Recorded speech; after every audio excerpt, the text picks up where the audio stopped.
A lone man stands in the dust, his voice cutting through the noise of a city that refuses to slow down. People pass him. Some laugh. Some roll their eyes. Most don't even look. Life feels normal. Business continues. Families eat, trade, celebrate. And yet he keeps speaking as if something is about to break. Not someday soon. The strange part is not that he's warning them.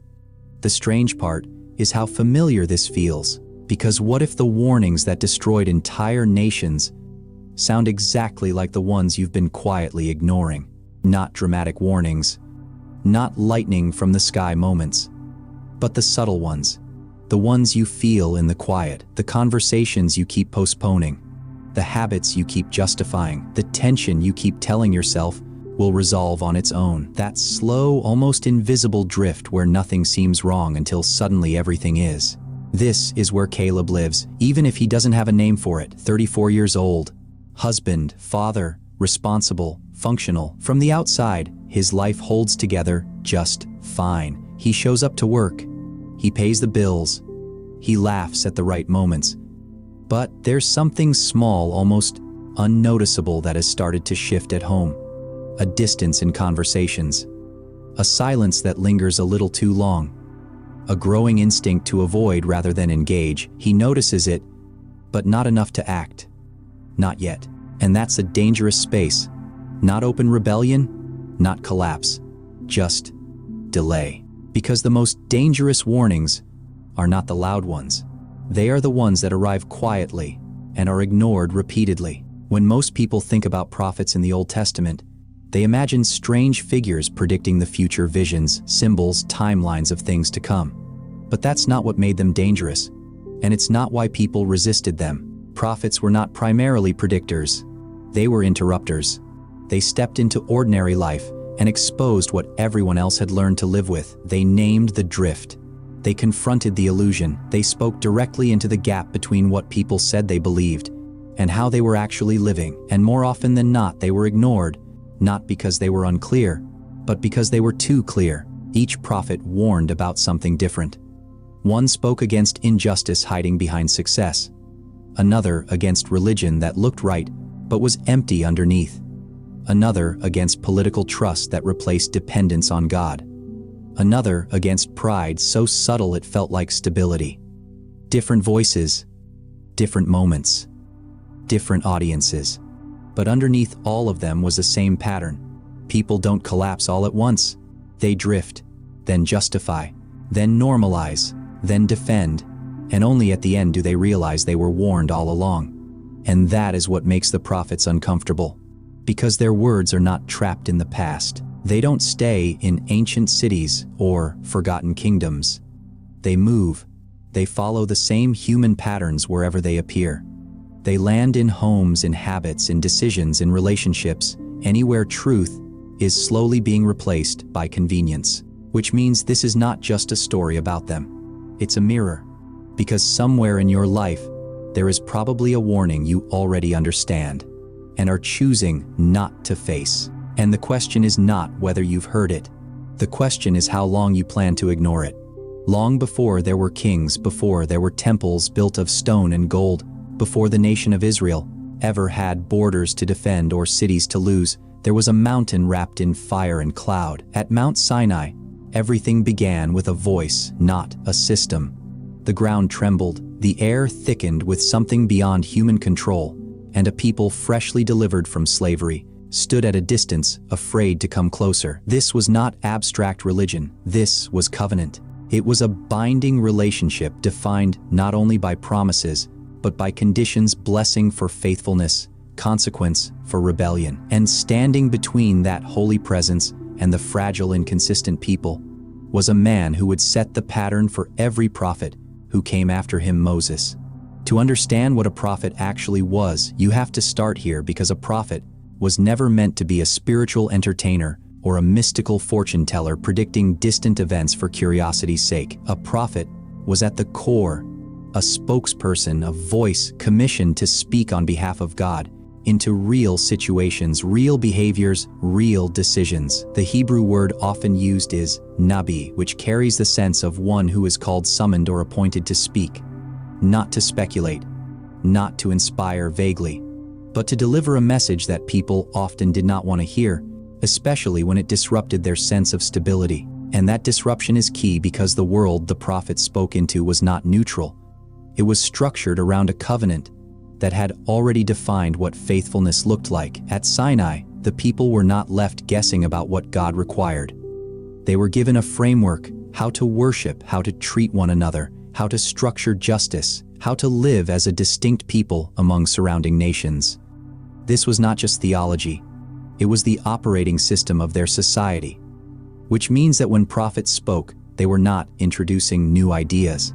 They were calling people back to what they already knew, but had chosen to drift away from. That drift rarely felt dramatic in the moment. It didn't begin with outright rejection, but with subtle shifts. A compromise here, a rationalization there, a blending of practices from surrounding cultures, a slow softening of conviction. Over time, what was once unthinkable became acceptable, and what was once central became optional. And this is exactly where the prophet enters, not at the beginning of faithfulness, but at the moment when that faithfulness begins to fracture. This is why prophets often sound less like predictors and more like prosecutors. They are not simply announcing what will happen. They are explaining why it will happen. They draw a direct line between behavior and consequence, between choices and outcomes, between hidden patterns and visible collapse. And they do it with a clarity that is difficult to ignore, which is precisely why people try to ignore it. But prophets did not speak into a vacuum. They spoke into a layered society with multiple points of influence and failure. Kings, who were supposed to lead with justice, often led with insecurity or ambition. Priests, who were meant to guide worship, sometimes reduced it to ritual without substance. Merchants and landowners could exploit the vulnerable while maintaining an appearance of prosperity. Ordinary people caught in the current of culture learned to adapt, justify, and normalize what once would have troubled them. And so, the prophetic voice moved across all these layers, addressing not just individuals, but systems, not just private behavior, but public life. This is where many modern assumptions begin to fall apart, because we tend to separate spirituality from daily living as if belief is one thing and behavior is another. But in the world of the prophets, that separation did not exist. Worship that did not produce justice was meaningless. Sacrifices offered with corrupt hearts were offensive rather than pleasing. Words spoken in devotion without corresponding action were empty noise. The prophets refused to let people hide behind appearances, and in doing so, they exposed something deeper than isolated sin. They exposed patterns. And those patterns tended to fall into recognizable categories. Idolatry was one of the most obvious, but it was not always as simple as bowing to carved images. It was about misplaced trust, looking to something other than God for security, identity, or control. Sometimes that meant adopting the gods of surrounding nations. Other times it meant trusting political alliances, military strength, or economic success as the ultimate source of safety. The form could change, but the root was the same: dependence, shifting away from the one who had established the covenant. Alongside idolatry was injustice, and the two were more connected than people realized. When a society drifts from its foundation, it does not remain morally neutral. It begins to tilt, and that tilt almost always lands on the most vulnerable. The poor are exploited. The powerless are ignored. Systems begin to favor those who already have influence, and compassion becomes selective rather than consistent. The prophets saw this clearly and refused to separate spiritual failure from social consequence. In their view, how a society treated its weakest members was a direct reflection of its relationship with God. Then there was hollow religion, perhaps the most deceptive pattern of all, because it allowed people to feel secure while everything underneath was deteriorating. Rituals continued. Festivals were observed. Words of devotion were spoken, but the heart, the center of intention, loyalty, and desire, was drifting elsewhere. This is where the prophetic voice became especially sharp, because it cut through the illusion that external activity could compensate for internal disconnection. And woven through all of this was pride, often subtle, often disguised as stability or success. When things were going well, when economies were strong, when enemies were distant, when daily life felt manageable, there was a tendency to assume that nothing was fundamentally wrong. Warning signs were minimized. Voices of concern were dismissed. The absence of immediate consequences was interpreted as confirmation that everything was fine. But the prophets consistently challenged this assumption, insisting that delayed consequences are not the same as absent consequences. This is the world Caleb would recognize if he were paying attention, not in the form of ancient rituals or national politics, but in the patterns themselves. The slow drift, the quiet justifications, the ability to maintain outward stability, while something deeper begins to erode, because the prophetic message was never limited to one time or place. It followed patterns, and patterns repeat. As the story moves forward, these patterns will take on names and faces. They will appear in specific prophets, speaking to specific moments, some to the northern kingdom of Israel, others to the southern kingdom of Judah, some to surrounding nations, some to people in exile, some to those who have returned, but not truly changed. Each voice will carry its own tone, its own urgency, its own imagery, but underneath all of them will be the same relentless thread, a call to return before the consequences of continued drift become unavoidable. And that is where the prophets begin to move from concept to confrontation, from background to center stage, from general warning to specific voice. Because once you understand what a prophet actually is, the question is no longer whether their message mattered then. The question is whether it still does now. Before the words of the prophets were ever written down in scrolls, before their warnings were preserved and studied, they were lived out in moments that felt immediate, tense, and often deeply uncomfortable. These early prophetic voices did not stand at a distance from power. They stepped directly into it, confronting leaders, exposing decisions, and interrupting the illusion that authority guaranteed righteousness. And it all continues from the pattern established through Moses, not just as a lawgiver, but as the first great example of what it meant to stand between a holy God and a drifting people. He warned them repeatedly that their greatest threat would not come from outside enemies, but from within, from hearts that would grow impatient, restless, and eventually resistant. Long before Israel had a king, the warning was already clear. If you abandon the covenant, the consequences will not be random, they will be inevitable. As the people settled into the land and life began to stabilize, a new tension emerged, one that would shape the trajectory of the entire nation. They wanted a king, not because they lacked guidance, but because they wanted to be like everyone else. And into that moment stepped Samuel, a prophet, who understood exactly what they were asking for, even when they did not. His warning was not political, it was deeply spiritual. He told them that a king would take more than he would give, that power centralized in human hands would reshape their lives in ways they could not yet see. But the people insisted. They chose structure over surrender, visibility over trust, control over dependence. And this becomes one of the earliest and most revealing patterns in the prophetic story. People often reject God's way, not because they don't understand it, but because they prefer something that feels more predictable. That decision sets the stage for the rise of kings like Saul and David, and with them the increasing necessity of prophetic confrontation. When Saul begins to drift subtly at first, then more openly, Samuel returns not to advise but to confront. The issue is not strategy or leadership style, it is obedience. Saul begins to redefine what faithfulness looks like, keeping parts of God's command while adjusting others to fit his own judgment. And that partial obedience is exposed for what it really is: disobedience dressed in justification. The prophet's role here is not to interpret events, but to strip away illusion, to say clearly what others might hesitate to say, to name what is actually happening beneath the surface. This pattern continues, and perhaps becomes even more personal in the life of David. Unlike Saul, David is often remembered as a man after God's own heart, but that does not make him immune to failure. In fact, his story reveals something even more important about the prophetic voice. It does not disappear when leadership appears strong. When David takes what is not his to take and arranges circumstances to cover it, the kingdom does not immediately collapse. Life continues. Authority remains intact. From the outside, nothing seems broken.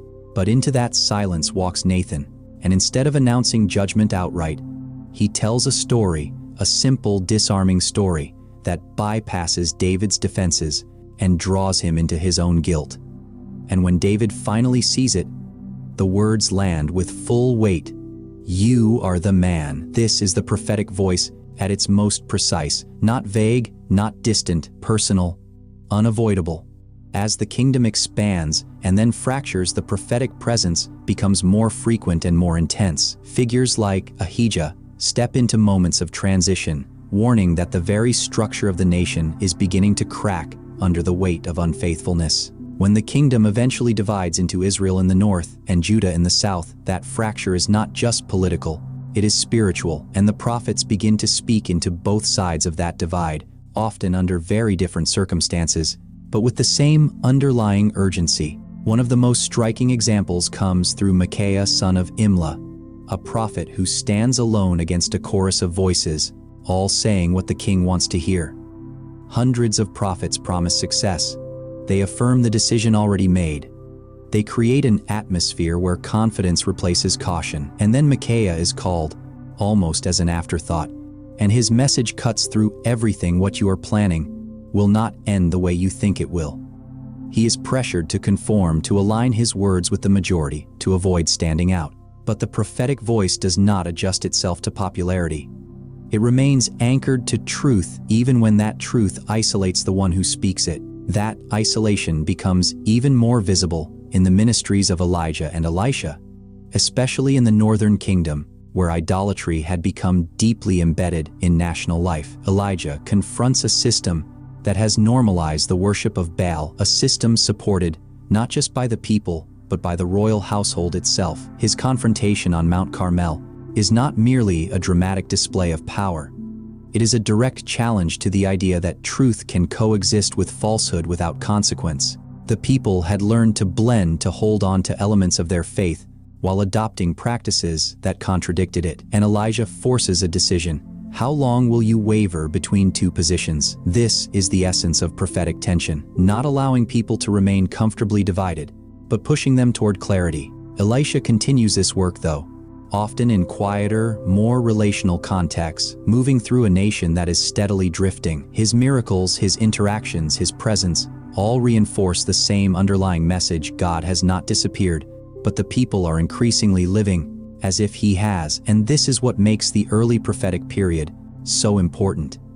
Before any major collapse, before exile becomes a reality, the warnings are already clear. The patterns are already visible. The consequences are already forming, even if they have not yet fully arrived. And this is where the connection becomes harder to ignore, because nothing about this process feels sudden. There is no single moment where everything falls apart without warning. Instead, there is accumulation, small decisions layered over time, compromises that seem manageable in isolation, but become dangerous in combination, voices that are dismissed because they interrupt comfort, truth that is avoided because it requires change. This is how a nation moves toward collapse. And it is also how an individual life begins to fracture without immediately showing it. This is where Caleb stands again, though he would never describe it this way. There is no prophet standing in his living room, no dramatic confrontation, just small signals, conversations that feel slightly more strained, a growing habit of distraction, a quiet awareness that something needs attention but not enough urgency to act. And like the people in those earlier moments, he is not rejecting truth outright, he is simply postponing it. But postponement has direction. It does not hold things in place. It moves them slowly but steadily toward a point where the cost of ignoring becomes unavoidable. And that is exactly where the story is heading, because as the kingdoms continue to develop, as power structures solidify, and external pressures begin to rise, the prophetic voice does not fade.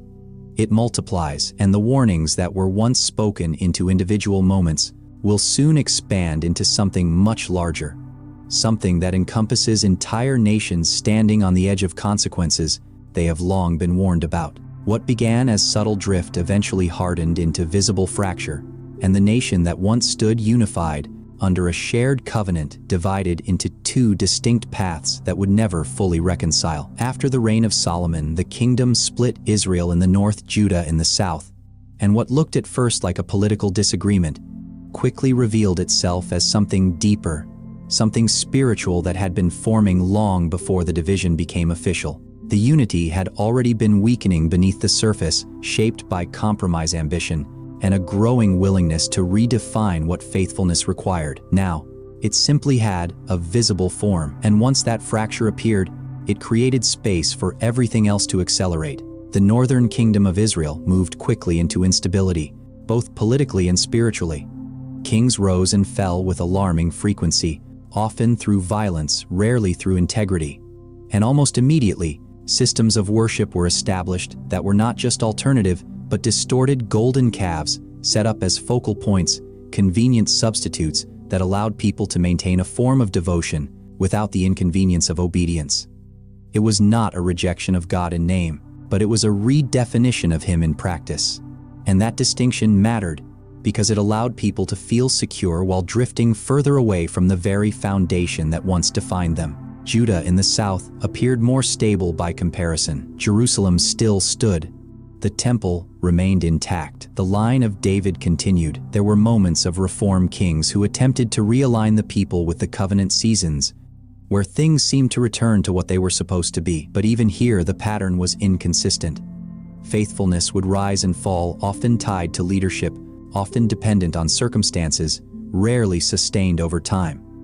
And beneath it all, the same underlying tension persisted: outward structure without inward consistency. While these internal dynamics unfolded, something else was happening beyond their borders, something that would soon press in with undeniable force. The ancient Near East was not static. Empires were rising, expanding, consuming smaller nations in their path. Assyria grew into a dominant power, known not only for its strength, but for its brutality. Its expansion was relentless, its methods designed not just to conquer, but to intimidate. To be in its path was to face the near certainty of being overwhelmed, and Israel, positioned exactly where empires moved, could not avoid that reality forever. At the same time, Egypt still exerted influence, a familiar presence from the past, sometimes seen as a potential ally, sometimes as a lingering threat. And beyond them, rising more slowly, but no less decisively, was Babylon, a power that would eventually eclipse Assyria and redefine the fate of Judah entirely. These were not distant names on a map.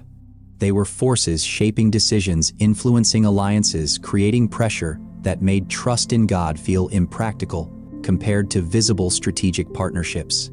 And this is where the prophetic voice became more urgent, more frequent, and more specific, because now the drift was not just internal, it was being reinforced by external pressure. Kings began to look outward for security, forming alliances that seemed wise from a human perspective, but revealed a deeper issue. Trust was shifting. Instead of relying on the covenant that had defined them, they began to rely on military strength, political negotiation, and economic positioning. It felt responsible. It felt strategic. But the prophets saw it for what it was: a subtle but decisive movement away from dependence on God.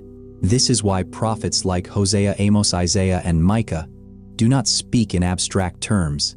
They address real conditions: prosperity that hides corruption, worship that masks injustice, leadership that prioritizes survival over faithfulness.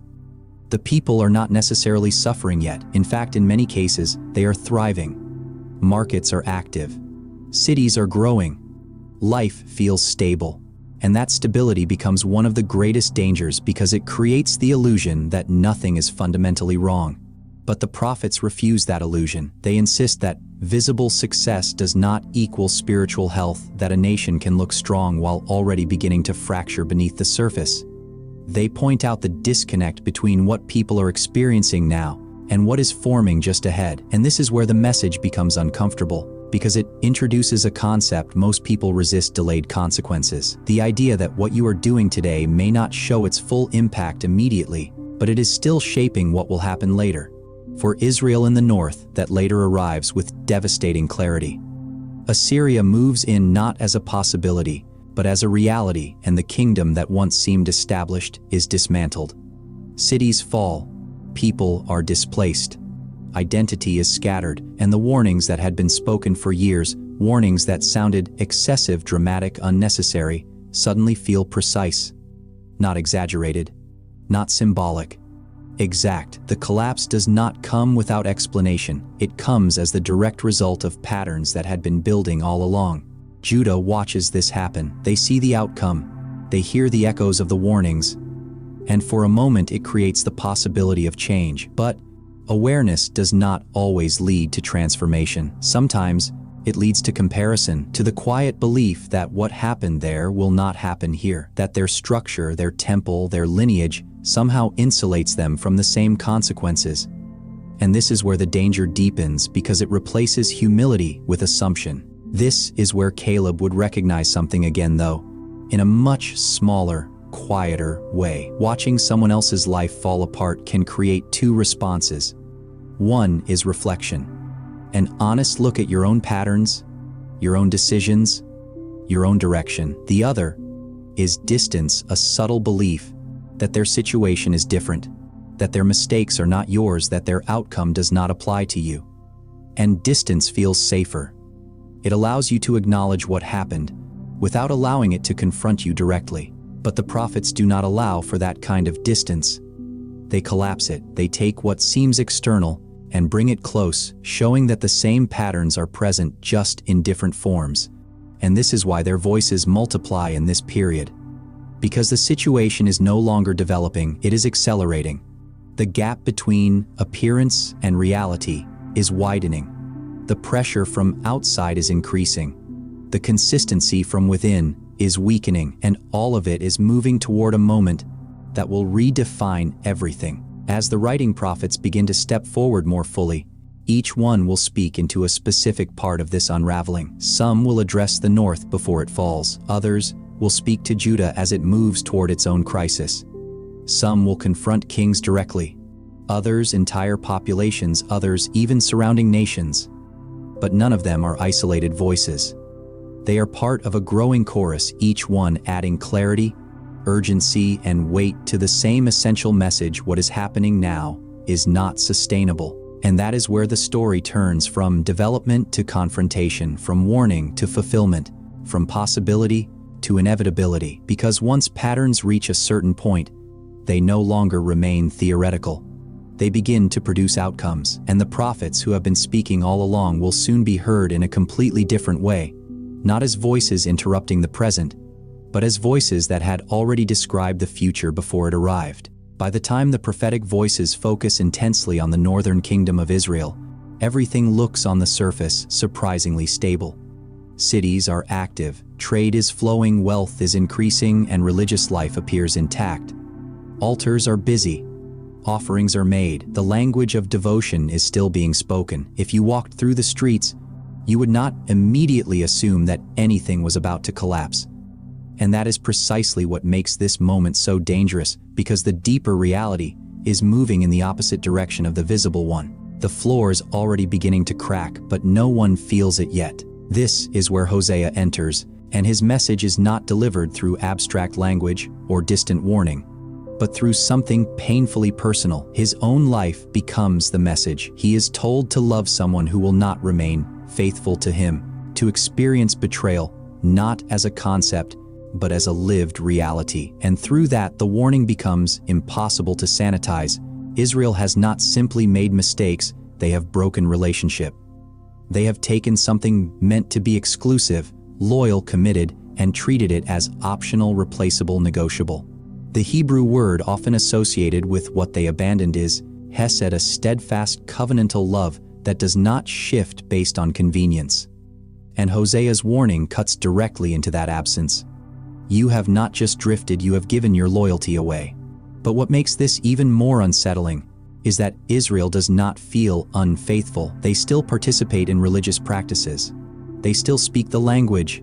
They still identify as God's people. And that disconnect between identity and reality is exactly what Hosea exposes, because it is possible to maintain the form of faith while losing the substance of it, to continue showing up externally while being internally divided. And once that division becomes normalized, it no longer feels like betrayal, it feels like life. At the same time, another voice rises, one that sounds less like heartbreak and more like confrontation. Amos is not speaking from within the structures of power or religion. He comes from outside, and his words land with the force of someone who has nothing to gain from softening the message. He looks at the same society and sees something that many have learned to ignore: prosperity built on imbalance. Wealth that increases for some while, pressure intensifies for others. Systems that favor those who already have influence while quietly crushing those who do not. And what makes it worse is that all of this is happening alongside active worship. This is where Amos becomes especially sharp, because he refuses to separate spirituality from ethics. The people believe that their religious activity secures them, that their rituals compensate for their behavior. But Amos dismantles that illusion completely. He describes their worship not as pleasing, but as offensive noise, without substance, movement, without meaning. Because in the prophetic perspective, you cannot claim alignment with God while actively participating in injustice. The two cannot coexist without consequence. And yet, like Hosea, Amos is not speaking into a moment of visible collapse. He is speaking into comfort, into success, into a culture that has learned how to function without questioning itself too deeply. And this is where the warning becomes more difficult to accept, because it does not match what people are experiencing in the present. There is no immediate crisis forcing them to listen, only a voice telling them that what feels stable is already unstable. This tension extends beyond Israel itself, through the story of Jonah, and here the prophetic warning takes on a different dimension. Jonah is not sent to Israel, but to Nineveh, a city known for its power, its violence, and its distance from anything resembling covenant faithfulness. And the message is simple: what you are doing will not go unnoticed forever. What is striking is not just the warning, but the response. The people of Nineveh, unlike Israel, do not argue. They do not justify. They do not delay. They respond immediately, and the outcome shifts. But Jonah himself struggles with this, not because the warning was unclear, but because it worked. Because the idea that mercy could interrupt judgment, that repentance could alter what seemed inevitable, challenges his expectations. And in that struggle, another layer of the prophetic message is revealed. Warning is not only about exposing what is wrong, it is about creating the opportunity for it to be made right. But that opportunity requires response, and response requires humility. If Jonah shows that even outsiders can respond to warning, then Nahum shows what happens when warning is ultimately ignored over time. Because Nineveh does not remain in that posture forever. What was once a moment of repentance does not become a sustained pattern, and eventually, the same violence, arrogance, and domination return. Nahum's message is not an initial warning, it is an announcement of consequence. The patience that once created space for change has been exhausted, and what follows is not correction, but collapse. When these voices are taken together, Hosea, Amos, Jonah, Nahum, a pattern becomes unmistakable. Idolatry is not just about false worship. It reshapes loyalty. Injustice is not just about isolated actions. It reflects systemic drift. Mercy is not guaranteed by identity. It is connected to response. And delay is not neutral. It moves things in a direction, whether acknowledged or not. And this is where the tension sharpens again, because Judah is watching all of this unfold. They see Israel's prosperity. They hear the warnings. They witness the collapse. And for a moment, everything they need to understand is visible right in front of them. The connection between pattern and outcome is no longer theoretical. It is historical. But understanding what happened to someone else does not automatically produce change within yourself. This is where Caleb appears again. Though nothing around him looks as dramatic, he is not watching a nation fall, but he is watching small things shift, a conversation avoided, a pattern repeated, a tension that is easier to ignore than to address. And like Judah, he has enough information to recognize what is happening, but not enough urgency to respond to it, because urgency does not come from awareness alone, it comes from willingness. And willingness is exactly what the prophets are trying to provoke, because the deeper warning beneath all of these voices is not simply that consequences are coming. It is that the direction is already set unless something changes. And change does not begin when everything collapses. It begins when someone chooses to listen while there is still time. If the fall of the northern kingdom was supposed to be a warning, then Judah now stands in the uncomfortable position of seeing clearly what happens when patterns are ignored and yet continuing to move in a direction that mirrors those same patterns in quieter, more respectable forms. The temple still stands in Jerusalem. Worship continues. There are moments of reform seasons where leaders attempt to realign the nation with what it was always meant to be. But underneath that visible structure is something far less stable, a divided heart that has learned how to maintain the appearance of faithfulness without fully surrendering to it.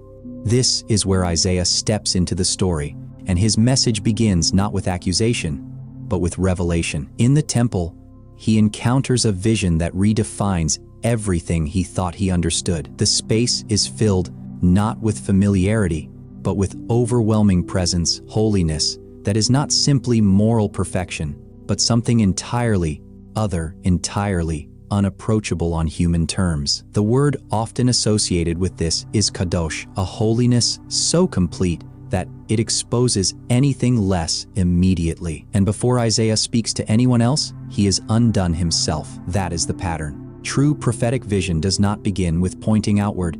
It begins with seeing clearly inward. And from that place, Isaiah begins to speak into a nation that is making a critical mistake, trusting what is visible more than what is true. Political alliances feel safer than dependence. Strategic decisions feel more responsible than surrender. When threats begin to rise from surrounding empires, the instinct is not to return to God, but to secure protection through negotiation and power. And Isaiah's warning cuts directly into that instinct. What you trust will determine where you stand when pressure comes. And if your trust is misplaced, your stability is temporary. At the same time, Micah addresses a different but deeply connected issue. He looks at leadership, kings, priests, and prophets, and sees a system that has learned to benefit from its position rather than serve through it. Justice is no longer impartial. Decisions are influenced by gain. Those who are supposed to guide the people are instead reinforcing the very patterns that are leading them away. And yet even here, there is still language of peace, still declarations that everything is fine. Micah exposes that contradiction with clarity. You cannot build stability on corruption and expect it to hold. This is what makes Judah's situation so complex. It is not openly rejecting God in the same way Israel did. It is incorporating faith into a structure that allows for compromise. It is maintaining enough alignment to feel secure while allowing enough deviation to continue drifting. And that middle space, where nothing feels urgent but everything is slowly shifting, is exactly where the prophetic voice becomes most necessary. That urgency intensifies through Zephaniah, who introduces a concept that disrupts complacency entirely: the day of the Lord. Not a distant idea, but a moment where everything hidden becomes visible, where assumptions are tested, where what seemed stable is revealed for what it actually is. His warning is not directed only at obvious rebellion, but at quiet indifference, at those who have settled into a form of life where God is neither rejected nor truly followed, simply acknowledged without impact. And that, in many ways, is more dangerous than open resistance, because it removes the tension that would otherwise provoke change. Then comes Habakkuk, and his role adds another layer to the prophetic voice, one that is often overlooked. He does not begin by speaking to the people, but by questioning God. He sees the injustice. He recognizes the patterns. And what unsettles him is not just that it exists, but that it seems to continue unchecked. His dialogue reveals something important. The prophetic perspective is not always simple or immediate. It wrestles, it asks, it struggles to understand how justice unfolds when timing does not align with expectation. And the response he receives reframes everything. What is coming may not make sense in the moment, but it will still be right. The standard is not immediate clarity, but ultimate truth. Alongside this, Joel uses a very different approach. Instead of beginning with abstract warning, he points to something tangible, a devastation that has already occurred. a locust invasion that strips the land, leaving nothing untouched. And through that, he reframes the event not as random disaster, but as a signal, a preview, a moment meant to provoke reflection before something greater unfolds. His call is direct return while there is still time. Not later, not eventually, now. And this is where the connection between all these voices becomes unmistakable. Hosea addresses misplaced trust. Micah exposes corrupt systems. Zephaniah confronts complacency. Habakkuk wrestles with timing and justice.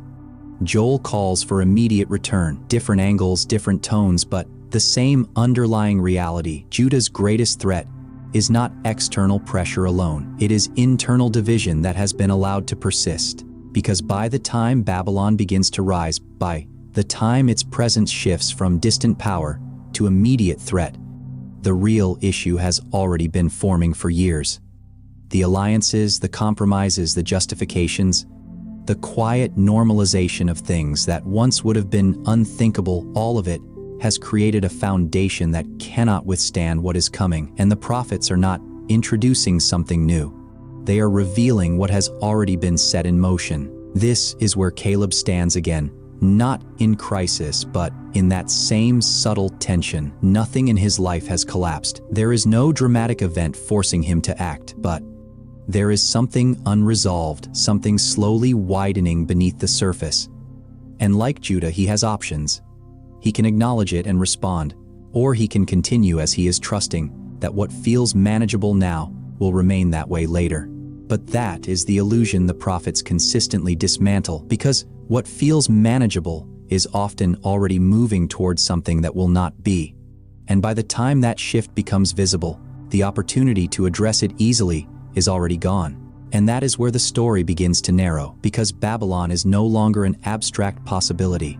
It is moving, and the warnings that have been spoken for generations are about to meet reality in a way that can no longer be ignored. By the time the final warnings begin to land with full weight, the atmosphere has already changed. What once felt like distant possibility now feels uncomfortably close, and yet, even here in the narrowing space before collapse, there is still resistance, still delay, still a quiet hope that things might somehow continue as they are. This is where Jeremiah stands, not at the beginning of Judah's drift, but at the edge of its consequences.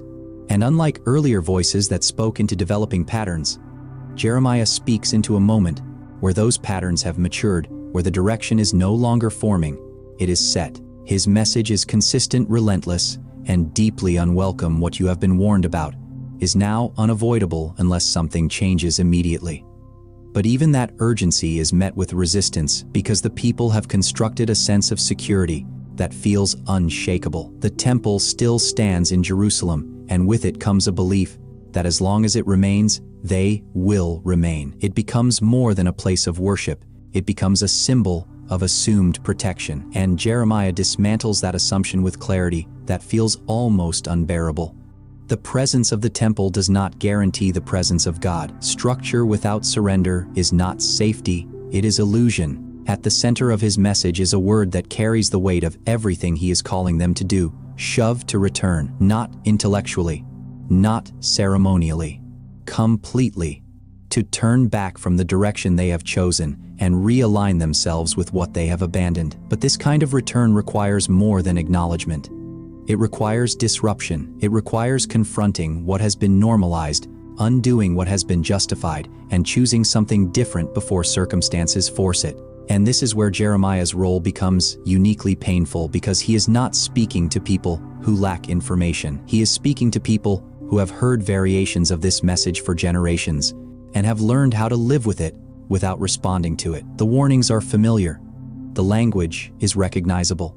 And familiarity creates a kind of resistance that is harder to break than ignorance. Because when something becomes familiar, it loses its urgency. It becomes background noise. At the same time, another voice emerges, not from within Judah, but from the reaction of those watching its fall. Obadiah speaks not to the collapsing city, but to Edom, a nation that responds to Judah's destruction, not with grief, but with pride. They watch the collapse and feel elevated by comparison. They take advantage of the moment, benefiting from the vulnerability of those who are falling. And Obadiah's warning is just as sharp. Witnessing someone else's collapse does not place you above the same outcome. Pride in another's downfall is not distance from judgment, it is alignment with the same pattern that leads to it. And then what had been warned about for so long finally happens. Jerusalem falls. The city is breached. The walls that once represented strength are broken. The temple, the very structure people believed would guarantee their safety, is destroyed. Fire, loss, displacement. Everything Jeremiah had described becomes reality, not symbolically, but physically, visibly, undeniably. And in that moment, the warnings that once sounded excessive now feel exact. Not exaggerated, not dramatic, accurate. But what makes this moment even more difficult to grasp is that it does not feel sudden to those who had been paying attention. It feels like the inevitable outcome of a long series of choices that were never fully addressed. The collapse is dramatic, but the process that led to it was gradual, and that is the pattern the prophets have been exposing all along. Consequences rarely arrive without warning. They arrive after warning has been consistently ignored. This is what makes Jeremiah's story so heavy. He does not just announce what is coming, he lives long enough to see it happen. He watches the city fall. He experiences the grief of knowing that what could have been addressed earlier has now reached a point where it can no longer be undone easily. And yet, even in that moment, his message does not shift into finality. It still carries the thread of return, because even in collapse, the possibility of restoration is not erased. It is simply made more costly. This is where Caleb's situation becomes harder to ignore, because while nothing in his life resembles the destruction of a city, the pattern is the same. There is something he has been aware of for a long time, something he has postponed addressing, because it did not feel urgent enough to disrupt his routine. Conversations delayed, signals minimized, a growing distance that has been easier to manage than to confront. And, like Judah, he has built a kind of internal reassurance, an assumption that because nothing has collapsed yet, nothing will. But that assumption is exactly what the prophets challenge most directly, because the absence of visible consequence is not proof of stability. It is often the space where change is still possible before it becomes significantly harder. And once that space is gone, what remains is not choice, but response to what has already unfolded. As Jerusalem burns and the people are carried into exile, the question that lingers is not just what has happened, but what it means. Has everything ended? Has the covenant failed? Has the story reached its conclusion, or is this somehow a different kind of beginning, one that strips away illusion so that something real can be rebuilt? Because the prophets have always been about more than exposure. They have been about invitation, but invitation ignored eventually becomes consequence experienced. And now in exile, the context changes. The land is gone. The structure is gone. The assumptions are gone. And what remains is something deeper, something that cannot be sustained by external systems alone. And that is where the prophetic voice continues, not in the comfort of stability, but in the disorientation of loss, speaking into a people who are finally in a position where listening may no longer feel optional. Exile strips everything down to what cannot be faked. The land is gone. The temple is gone. The structures that once carried identity, routine, and reassurance have been dismantled, and what remains is something far more difficult to manage: an exposed inner life with nothing external to hide behind. By the rivers of Babylon, the people are forced into a realization that had been offered to them for generations but never fully received. The problem was never only where they lived or what they built, it was who they had become. And into that stripped-down reality steps Ezekiel, whose message does not begin with comfort, but with clarity. Ezekiel's visions are intense, often unsettling, filled with imagery that resists simplification. But beneath all of it is a consistent theme: the condition of the heart. Not emotion alone, but the center of will, thought, and devotion, in the place from which everything else flows. He describes a people who have become hardened, resistant, unresponsive, not because they lacked information, but because they had learned how to hear without changing. And so the promise he carries is not just external restoration, but internal transformation. Not simply a return to land, but the possibility of a new heart, a new spirit something that can respond differently than before, because without that, rebuilding anything externally would only recreate the same patterns that led to collapse. At the same time, in a different setting within that same empire, Daniel lives out another dimension of prophetic presence. He is not standing outside the system calling it out. He is functioning within it, navigating power, influence, and pressure without absorbing its values. His life becomes a warning of a different kind, one that exposes the illusion of permanence in human empires. Kings rise, declare their greatness, build structures that seem unshakable, and assume their position defines reality. But Daniel interprets dreams that tell a different story. Kingdoms that appear solid are temporary, authority that feels absolute is conditional, and pride that goes unchecked eventually collapses under its own weight. This is where the prophetic voice moves beyond Israel and Judah into something broader. It is no longer only about covenant people drifting.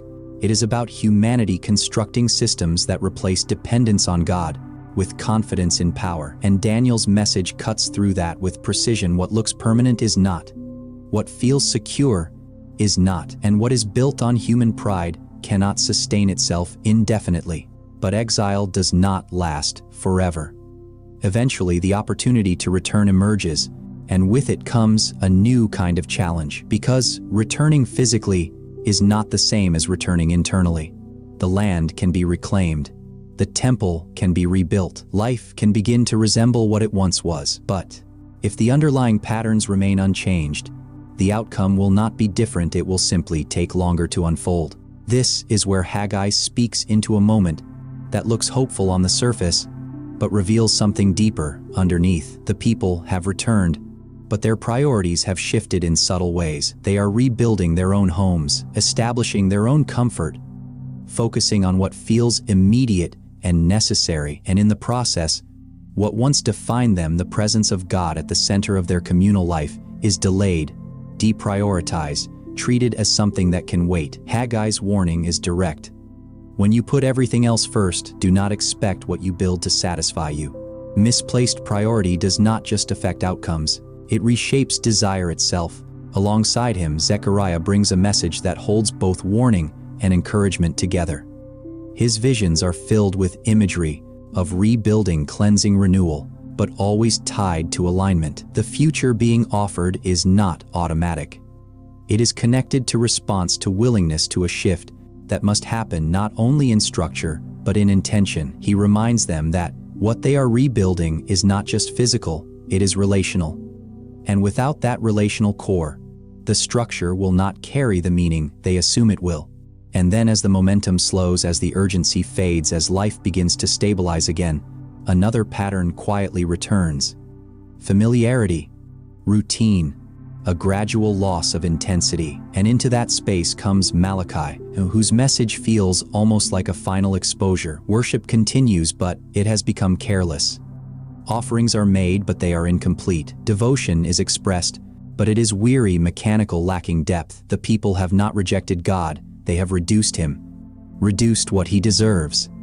Reduced what he requires. Reduced what they are willing to give. And Malachi confronts that reduction directly. Not with dramatic imagery, but with piercing questions. If this is how you treat what is meant to be sacred, what does that reveal about what you actually value? If this is what you offer when no one is forcing you, what does that say about where your heart really is? Because over time, what is done casually reveals more than what is done under pressure. And this is where everything circles back to something that has been present from the beginning, but is now impossible to ignore. The prophets were never only addressing external behavior. They were always moving towards something deeper, alignment at the level of the heart. Because without that, every structure, every reform, every return eventually drifts. This is where Caleb stands again. But now the pattern is clearer. There has been no collapse, no dramatic failure. Just a series of small delays, small compromises, small decisions that felt manageable in isolation, but have begun to accumulate into something harder to ignore. The distance at home has not exploded, it has expanded quietly. The conversations he avoids have not disappeared, they have deepened.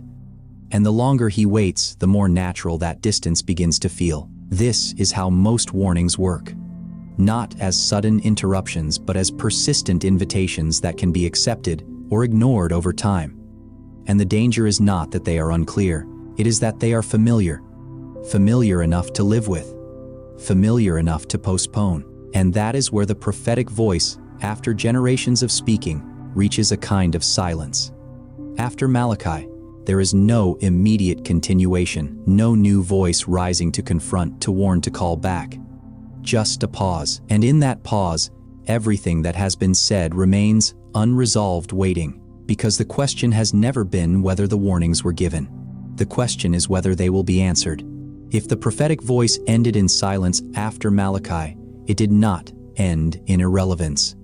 The warnings did not disappear, they simply stopped being repeated out loud for a time. And that silence is not empty.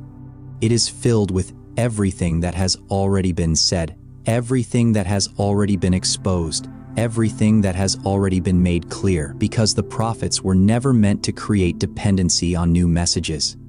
They were meant to reveal patterns so recognizable that once you see them, you cannot unsee them. And those patterns have not changed. They have adapted.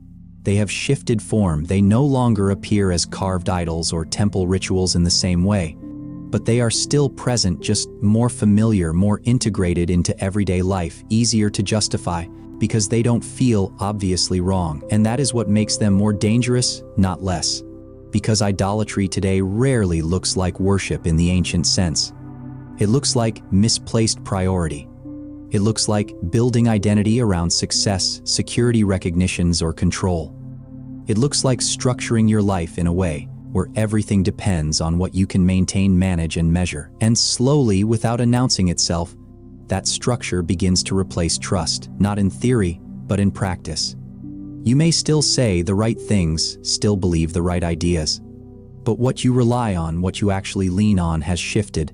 And just like in the time of the prophets, that shift does not remain isolated. It spills into how you treat people. Because when your center changes, your behavior follows. Injustice today may not look like ancient systems of exploitation, but it still exists in quieter forms: neglect, indifference, convenience that benefits you at the expense of someone else. It shows up in how easily people become invisible when they are no longer useful, how quickly compassion is replaced by efficiency, how often comfort overrides conviction.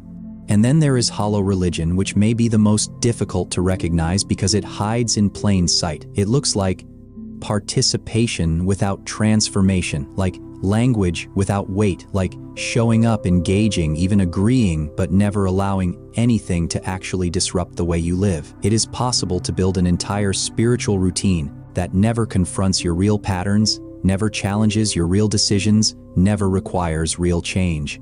And over time, that routine becomes its own kind of protection, a way to feel aligned without being aligned. This is exactly what the prophets refused to allow. They would not let people separate belief from behavior, or worship from justice, or identity from action. They collapsed those categories into one unavoidable question: if this is what you say you believe, why does your life not reflect it? And that question lands just as directly now as it did then. This is where the mirror becomes impossible to ignore, because somewhere in your life, there is likely a warning you already understand. Not something you need explained, but something you've already recognized. A pattern you've noticed. A tension you've felt. A decision you've been postponing, and the longer it remains unaddressed, the easier it becomes to normalize. This is where Caleb finally becomes unavoidable. Because nothing in his life has forced a breaking point yet. There has been no dramatic moment, no crisis that demands immediate action, but the distance in his home has continued to grow, not in a way that disrupts daily function, but in a way that quietly reshapes it. Conversations are shorter. Honesty feels riskier. Avoidance feels easier. And what once would have felt urgent now feels manageable, until it doesn't. Because the prophetic warning is not just that something is wrong. It is that what is wrong will not remain contained. It will move, it will expand, it will eventually reach a point where ignoring it is no longer possible, but by then responding will be harder, more painful, more costly than it needed to be. And this is where the invitation becomes specific, not abstract. The first step is not to fix everything. It is to identify the warning you keep muting. Not all of them. Just one. The one that comes to mind immediately when you stop distracting yourself. The one you've already explained away, delayed, minimized. Because clarity is not the issue. Willingness is. The second step is to move from awareness to action in one defined way, not a vague intention to do better, but a concrete shift, a conversation you initiate, a habit you interrupt, a truth you stop avoiding, because prophetic warnings were never meant to create reflection alone. They were meant to provoke response. And the third step is to repair something that has already been affected. Not perfectly, not completely, but intentionally. Because one of the most consistent themes across the prophets is that injustice, neglect, and distance do not correct themselves over time. They require intervention. They require someone to step into what has been left unattended and begin to restore it, even if that restoration feels uncomfortable at first. This is where the difference between hearing and responding becomes clear, because hearing allows you to agree without changing. Responding requires you to act even when it disrupts what feels normal. And that is the tension the prophets always created. They did not leave space for passive agreement. They forced a decision, because in the end, the prophetic voice is not only about exposure, it is about invitation. Not invitation to feel guilty, but invitation to return, to realign, to step back into something that was never meant to be abandoned in the first place. But invitation does not remain open indefinitely. And that is what makes the next step unavoidable. If you could gather every prophetic voice into a single moment, if you could stand at a point where centuries of warnings converge into one clear message, it would not sound complicated. It would not be layered in mystery or hidden behind symbolism. It would be direct, almost uncomfortably simple return while there is still time, not because judgment is the goal, but because distance always leads somewhere. And where it leads is never neutral. Every prophet in every generation, in every circumstance, was ultimately saying the same thing in different ways. What you are building your life on will either hold you or fail you, and the direction you are moving in now will determine which one it becomes. That is the part most people resist because it removes the illusion of randomness. It means outcomes are not disconnected from choices. It means patterns matter. It means what feels small now is not actually small, it is formative. And the longer something continues, the more it shapes what comes next. This is why the prophets spoke with urgency.